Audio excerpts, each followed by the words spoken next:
Everyone, today we are going to start the new audio video which is very important for our examination purpose. So yes, as we know RO and ARO examination at the age, so we have to prepare for the sequence wise. So through this video or audio lecture we will understand the concept of history and other part. So yes, we are going to start with Buddhism. So here the first question came in 2200, that is Buddha was born at. So Buddha was born at B at Lumbini. So Buddha का जो जन्म हुआ था वो कहाँ पे हुआ था? लुम्बिनी में हुआ था. So Gautam Buddha was born at Lumbini in a Shakya family in 1563 BC. He was the son of King Suddhodana and Queen Mahamaya. His mother Mahamaya was princess of Collier Kingdom. ठीक है, so that should be very important. And next is Gautam Buddha's mother belong to which dynasty. अब यहाँ पूछा गौतम बुद्धा किसकी mother किस dynasty से belong करती थी, तो she was belong to Koliya dynasty. Next, Lumbini was the birth place of Gautam Buddha is confirm by an inscription of A. तो ये किसके थ्रू हुआ था? तो that is inscription of Ashoka. Ashoka के इंस्क्रिप्शन के थ्रू ये कन्फर्म हुआ था कि गौतम बुद्धा जी का जन्म किस प्लेस पे हुआ था. So here the minor pillar edict of emperor Ashoka in Ruminde Lumini gives information about the birthplace of Sakyamuni Gautam Buddha. In 20th years of his coronation, Ashoka visited Lumini, located in Tarai region of Nepal, and Ashoka declared the reduction of the rate of land revenue. They are brought it down to 1/8 of the actual production. This edict is also known as the economical edict, as it talk about a revenue system of the Mauryan dynasty. Okay, so यहाँ पे हम देख सकते हैं जो minor pillar है, जो मतलब जो बहुत ही एक इम्पॉर्टेंट पिलर है, एडिक्ट है, जो कि एम्परर अशोका से रिलेटेड है, रोमन देई से रिलेटेड है, जो कि लुम्बिनी में पाई गई है, जहाँ पे बर्थ प्लेस के बारे में कंफर्म होता है कि वो शाक्यमुनि गौतम बुद्धा के बारे में इन्फॉर्म होता है कि शाक्य फैमिली से उनका जन्म स्थान है. और 20वीं शताब्दी के तराई रीजन नेपाल में उनका जन्म माना जाता है, लुम्बिनी में, जो कि नेपाल में स्थित है. ठीक है, Ashoka declared as a reduction in the rate of land revenue there and they are brought it down 1 point actual production. यहाँ पे कह रहे हैं कि Ashoka declare the reduction. Ashoka ने कहीं ना कहीं अपने टैक्स में रिडक्शन भी किया था, ठीक है, लैंड रेवेन्यू में, जो कि वहाँ के टोटल प्रोडक्शन का 1/8 था. This edict is also known as economical edict. ये एडिक्ट कहीं ना कहीं इकोनॉमिकल एडिक्ट के रूप में भी जानी जाती है, as it talk about revenue system of the modern dynasty, क्योंकि ये कहीं ना कहीं मॉडर्न डायनेस्टी के रेवेन्यू सिस्टम को भी बताती है. Next question, the place where Buddha died is located presently in, so that is D, Uttar Pradesh. So Gautam Buddha died in 483 BC at the Kushinagar in the territory of Malla Republic located in Uttar Pradesh. In Pava, he took food Sukar Madhav at the home of Chunda Lohar and blacksmith, which caused dynasties. He died at the Sahalwan Sal forest near the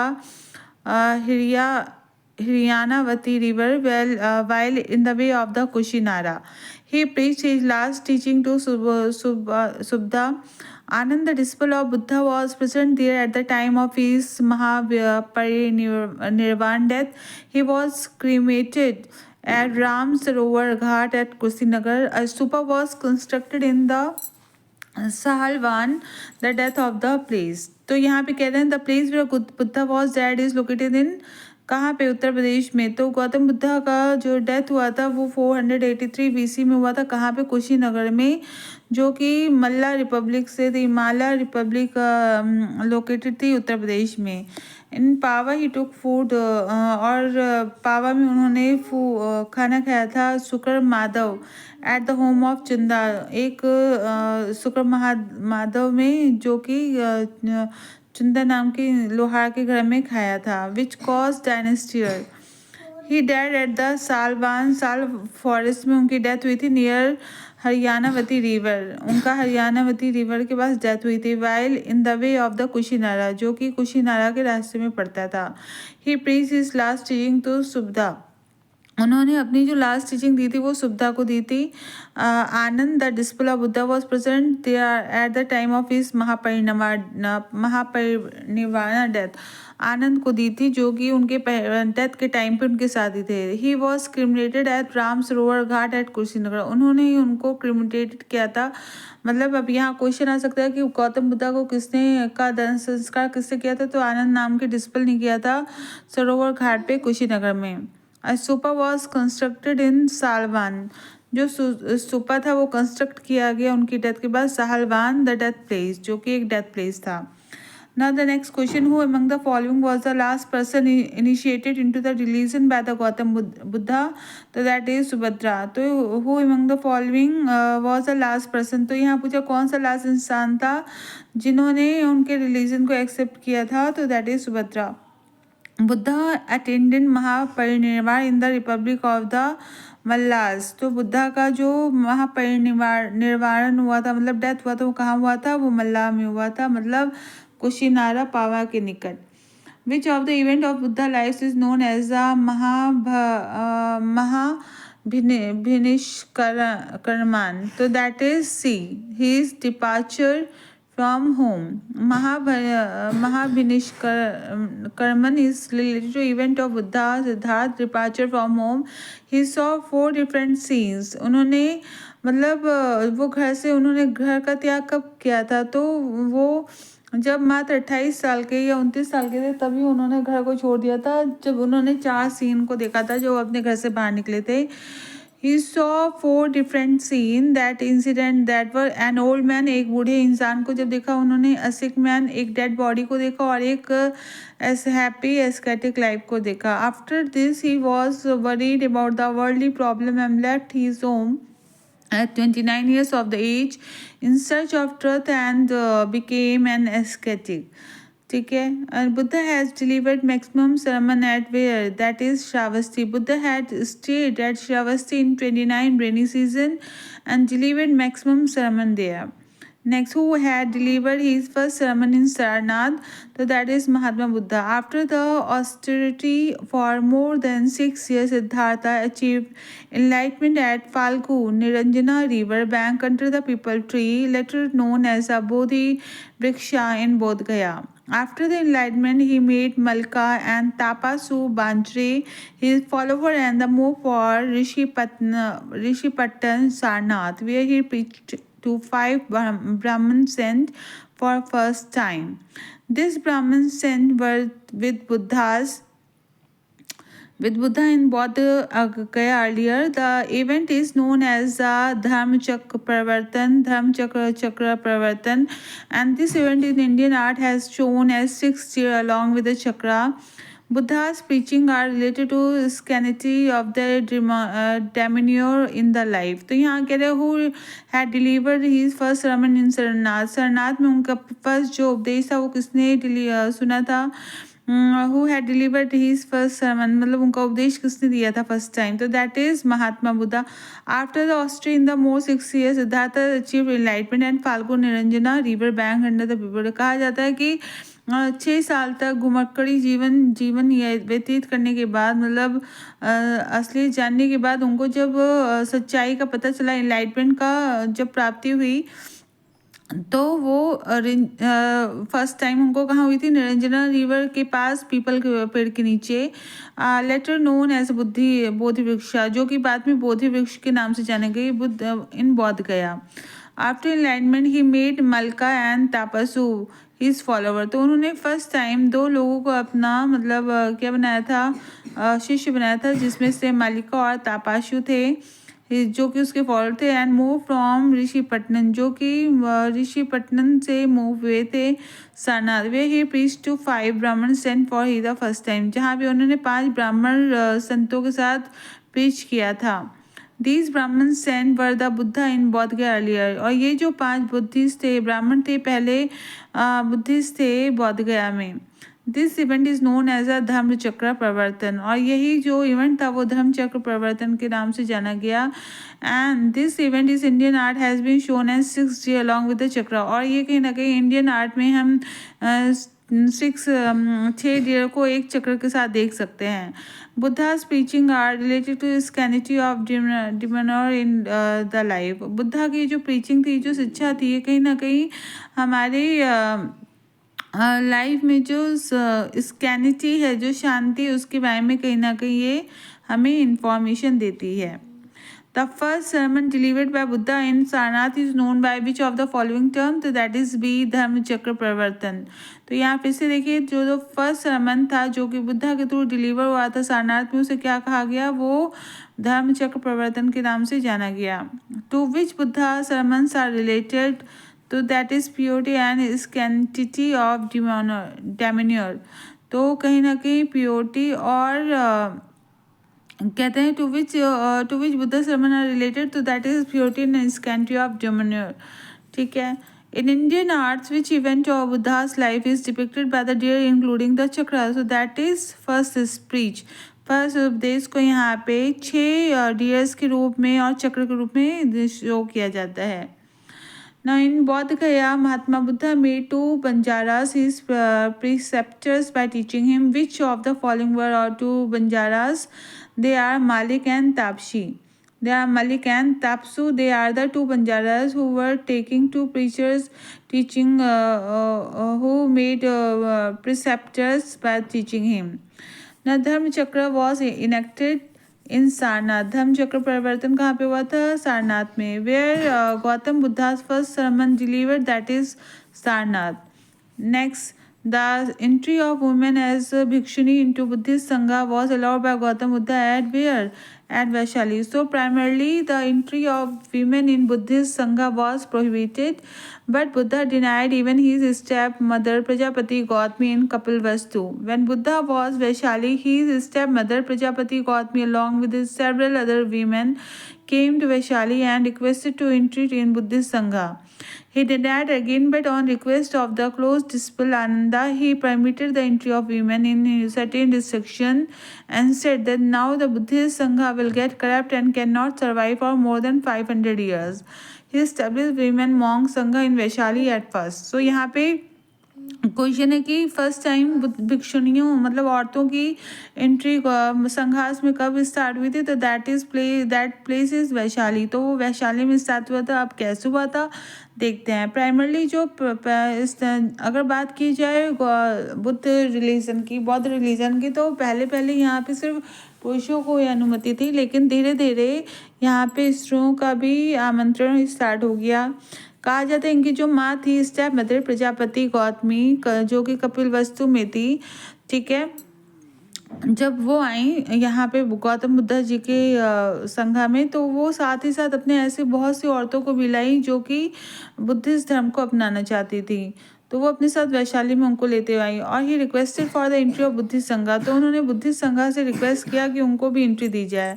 he denied. पहले तो उन्होंने मना किया, but on request is close disciple Ananda. लेकिन जब उनके बहुत ही precious Ananda ने उनसे रिक्वेस्ट किया कि नहीं, हमें औरतों को भी अपने मतलब धर्म की तरफ आमंत्रित करना चाहिए, तो ही परमिटेड. तो उन्होंने परमिशन तो दे दिया, but the entry of women will certain restriction, कुछ रेस्ट्रिक्शन के साथ.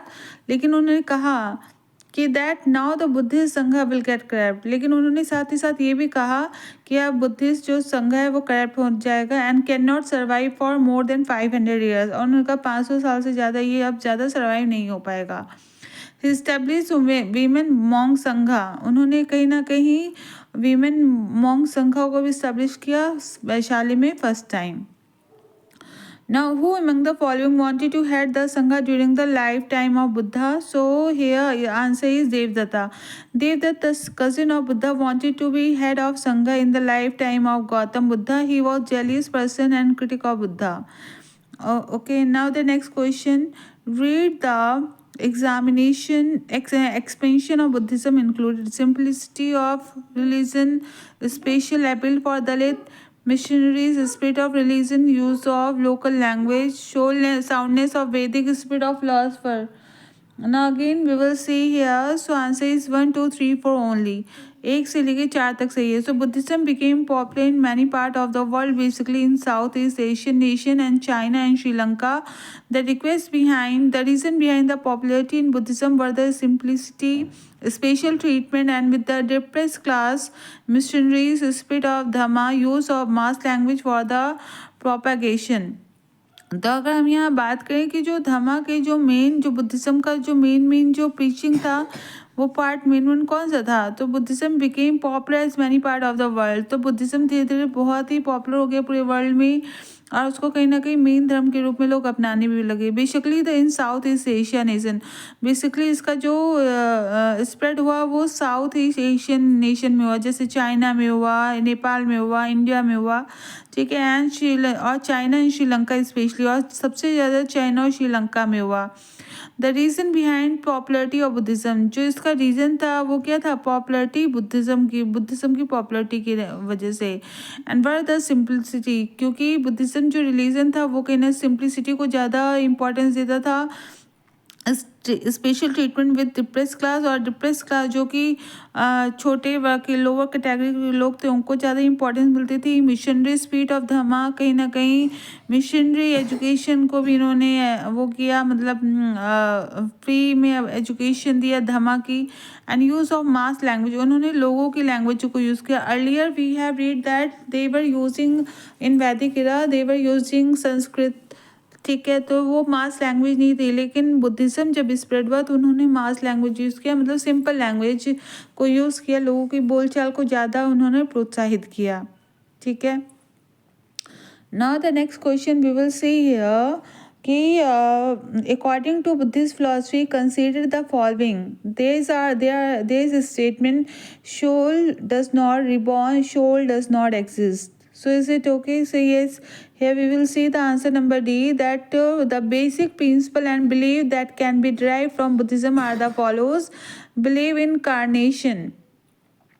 देखिए यहाँ पे सोल डज नॉट रिबॉर्न, यहाँ पे उन्होंने ये कहा है कि सोल डज नॉट रिबॉर्न, नहीं ये गलत है. क्यों? क्योंकि उनके अकॉर्डिंग ये था कि सोल का फिर से रिबर्थ होता है, मतलब ये जो हमारी आत्मा है ये ख़त्म नहीं हो जाती, इसका फिर से पुनर्जन्म होता है. देखिए हिंदुओं में भी है, बुद्धिज़्म में भी है, कि जो हमारी सोल है, जो हमारी आत्मा है, उसके डेथ के बाद भी कहीं ना कहीं जन्म होते ही हैं, है ना. तो ये बुद्धिज़्म में भी ये क्या था, ये प्रिंसिपल था. सो बिलीव्ड इन इनकारनेशन उनका मानना था कि it is a character who incarnate not the soul. उनका मानना था कि हम डिफरेंट, हमारी जो आत्मा होती है उसका कभी मतलब वो आत्मा रिबॉर्न नहीं होती, आत्मा तो एक ही होती है, वो डिफरेंट रूपों में अवतरित होती है, इनकारनेट होती है, अवतार लेती है. Denied the immortality of soul, उन्होंने कहीं ना कहीं सोल को denied the immortality of the soul, उन्होंने कहीं ना कहीं डिनाई किया कि हमारी जो सोल है वो इमॉरल है, मतलब उन्होंने इमॉर्टल माना. डिनाइड द सुपरमेसी ऑफ ब्राह्मण, उन्होंने ब्राह्मण की सुपरमेसी को भी डिनाई किया. Believe in the theory of karma, उन्होंने कर्मा की थ्योरी पर बिलीव किया. Denied the contingence and supernaturality of Vedas, उन्होंने कहीं ना कहीं वेदास की सुपर नेचुरलिटी को भी कहीं ना कहीं डिनाई किया, मतलब उस टाइम पे महाभारत थे, विष्णु पुराण थे, रामायण थे, उस चीज़ को भी उन्होंने डिनाई किया. Denied in presence of God, even उन्होंने गॉड की प्रेजेंस को भी डिनाइड किया, उनकी ये फिलॉसफी थी. And they also denied the presence of internal and permanent soul, और साथ ही साथ उन्होंने किसी भी परमानेंट सोल का भी प्रेजेंस का भी डिनाई किया. उन्होंने मतलब कहा कि भगवान नहीं है, भगवान कुछ नहीं है, मतलब उन्होंने गॉड को भी नहीं माना. उन्होंने बस ये कहा कि जो भी हमारे कर्म होते हैं that is the only way where we can survive, मतलब अगर हम अच्छे कर्म करते हैं तो हमारे साथ अच्छा होगा, अगर हमने बुरा कर्म किया तो हमारे साथ बुरा होगा. That is the only aspect and the philosophy of Buddhism. Okay, so here we can see that answers D, A is wrong, R is correct. Okay, now the next, which of the following is true about the Gautam Buddha? So here we can see that 1 2 3. So he believed in karma, जो गौतम बुद्धा थे वो कर्मा पे believe करते थे. Believe the soul to change into body, उनका जो मानना था जो हमारी सोल है वो डिफरेंट बॉडी में क्या होती है, नए नए इनकारनेशन करती है. And believe in attaining nirvana, और उन्होंने कहीं ना कहीं ये बिलीव दिखाया कि निर्वाण होता है. ठीक है, मतलब nirvana means death. For Buddha had propounded the theory of four Arya Satya arranged in these sequences using the code given below. So यहाँ अगर हम बात करें तो फोर आर्य सत्य की बात की गई है, that is ADBC. ADBC. So देश दुख, हमारी लाइफ में ग्रोथ दुख है, that is the first thing. Second is the cause of misery is desire and jail. और जो सबसे ज़्यादा दो दुखों का कारण है वो क्या है, उत्साह है या फिर डिज़ायर है, लालच है. झील डिज़ायर कैन बी सरमाउंटेड. कह रहे हैं जो झील और जो डिज़ायर होती हैं उसको हम दुख नहीं मतलब ख़त्म कर सकते हैं, मतलब उससे हम रोक भी सकते हैं. तो कॉन्क्रीट झील वन शुड फॉलो अष्टांगिक मार्ग. कह रहे हैं कि अगर किसी को भी झील के ऊपर विजय हासिल करनी है, मतलब अपनी डिज़ायर को कम करना है, तो उसको अष्टांगिक मार्ग की तरफ फॉलो करना चाहिए, मतलब उसको अपनी बुद्ध धर्म के अष्टांगिक मार्ग को फॉलो करना चाहिए. Now the next question, the world is unstable and transient is related to which of the following? So ये जो वर्ल्ड है ये अनस्टेबल है, मतलब ये कहीं भी एक रुकता नहीं है, ये कभी भी बिगड़ सकता है, कोई भी शेप लग सकता है, कभी भी ख़त्म हो सकता है. एंड ट्रांसिएंट और परमानेंट नहीं है, दैट इज़ टेम्परेरी. तो ये कौन सी धर्म की फिलॉसफी है, that is Buddhist philosophy. This is Buddha's philosophy. The world is unstable and transient. Now next is, what is Tripitaka? What is Tripitak? So here the very important thing we have to know that Tripitak is the collection of sermon of Buddha. So Tripitak और Tripitaka meaning triple basket. तो अगर हम यहाँ त्रिपिटक की बात करें तो त्रिपिटक का मतलब है तीन बास्केट के बारे में बात की गई है, that is related to Buddhism. is the traditional term for ancient collection of Buddhist scripture. The three pitkas of Buddhist scriptures are as follow. तो अगर हम बात करें तो यहाँ तीन पिटकों की बात की गई जो कि बुद्धिस्ट स्क्रिप्चर से रिलेटेड है, that is Sutta Pitaka, next is Vinaya Pitaka, third is Abhidhamma Pitak. So first is Sutka Pitak. Ananda, the disciple of Buddha, elaborated the original teaching of Buddha, which is compiled in book known as the Sutta Pitak. तो हम यहाँ पे सूता पिटक में देख सकते हैं कि इन्होंने ये जो सूता पिटक थी ये आनंद नाम के डिस्पल ने, जो कि बहुत ही बिलव्ड डिस्पल थे बुद्ध जी के, तो उन्होंने इसको बनाया था. And Buddha elaborate the original teaching of Buddha. इसमें कहीं ना कहीं बुद्धा के ओरिजिनल टीचिंग को संग्रहित किया गया है, which is compiled in the book shown as a Sutta Pitaka. इसमें बुद्ध जी के उपदेशों को बताया गया है. विनय पिटक क्या है, Upali elaborated the rules of the followed by monk inside the Sangha. तो ये जो विनय पिटक है ये कहीं ना कहीं उपाली के थ्रू संग्रहित किया गया है. इसमें बुद्ध संघ के रूल्स और रेगुलेशन के बारे में डिस्कस किया गया कि वहाँ के जो लोग थे वो किस तरह के रूल और रेगुलेशन को फॉलो करते थे. नेक्स्ट इज अभिधम्मा पिटक. अभिधम्मा पिटक है, it was a philosophical interpretation of Buddhas teaching. तो ये कहीं ना कहीं फिलोसफिकल इंटरप्रिटेशन है, कहीं ना कहीं बुद्धिस्ट रिलीजन के फिलोसफिकल व्यू को दर्शाता है. किसमें, अभिधम्मा पिटक में, और बुद्धिस्ट टीचिंग को कहीं ना कहीं बताता है. तो first is related to Ananda, जिसमें गौतम बुद्ध जी की शिक्षाओं के बारे में उपदेशों को बताया गया है. नेक्स्ट इज उपाली ने इसको संग्रहित किया है जिसका नाम विनय पिटक है, इसमें संघा के रूल रेगुलेशन के बारे में बताया गया. और अभिधम्मा पिटक है, इसमें फिलोसफिकल इंटरप्रिटेशन के बारे में, मतलब बुद्धिस्ट रिलीजन के फिलोसफिकल व्यू को दर्शाया गया है, दार्शनिकता को बताया गया है. Okay. Now the next question, in which of the following Buddhist texts the ruler of Sangha are followed. तो यहाँ पे देखिए फिर विनय पिटक में, तो वही जो रूल्स हैं वो किस में बताए गए, विनय पिटक में दर्शाए गए हैं. नेक्स्ट, मिलन पहनो क्या है, मिलन पहनो इज अ संस्कृत ड्रामा. सो अगर हम बात करें कि मिलन पहनो is a Buddhist epic in Pali language, it contain the conversation between Greek Yavana ruler meander and Buddhist मॉन्ग Nagasena. तो ये जो मिलन पहनो नाम की जो बुक है ये बुद्धिस्ट एपिक है जो कि पाली लैंग्वेज में है, ठीक है. एंड ये कंटेन करता है कन्वर्सेशन, इसमें कन्वर्सेशन किया गया है ग्रीक यवन रूलर मियंडर से बुद्धिस्ट रूलर नागसेना के बीच में. It compose the question answer format, ये क्वेश्चन आंसर फॉर्मेट में दर्शाया गया है। Nagasena had successfully reconciled the queries of Menander, इसमें कहीं ना कहीं नागसेन ने सक्सेसफुली जितने भी क्वेरीज की गए हैं मिएंडर के थ्रू उसको कहीं ना कहीं रिकॉन्सिल किया, मतलब उसको सुलझाया है। Which was related to Buddhist philosophy, जो कि बुद्धिस्ट फिलोसफी से रिलेटेड थी। Milinda Panho also give an account of Menander's regime and Indian society during the period, कहीं ना कहीं मिलिंद पहनो में कहीं ना कहीं मिएंडर के अकाउंट के बारे में और उसकी विजय गाथा के रूप में को भी दर्शाया गया है, और इंडियन सोसाइटी के बारे में भी यहाँ पे देखने को मिलता है। मिएंडर हैड एक्सेप्टेड बुद्धिज्म लेटर, इसके बाद मिएंडर ने खुद भी बुद्धिज्म को एक्सेप्ट कर लिया था। The 16 coins of Menander has been found from Bairat, Viratpur Rajasthan, और ऐसा माना जाता है कि जब एक्सकवेशन हुआ था तो 16 कॉइन्स भी मिले थे जो कि मिएंडर से रिलेटेड थे। कहाँ पे? बैराथ विराटपुर में राजस्थान में मिले हैं। मतलब ये कह सकते हैं कि जो यवन के जो रूलर्स थे, जो ग्रीक के जो रूलर्स थे, वो भी आगे कहीं ना कहीं बुद्धिज़्म को वो कहीं ना कहीं क्या कर रहे थे, एक्सेप्ट कर रहे थे। और ये हमें इंफॉर्मेशन मिलिंद पहनो नाम के ग्रंथ से मिलती है जो कि एक पाली टेक्स्ट है।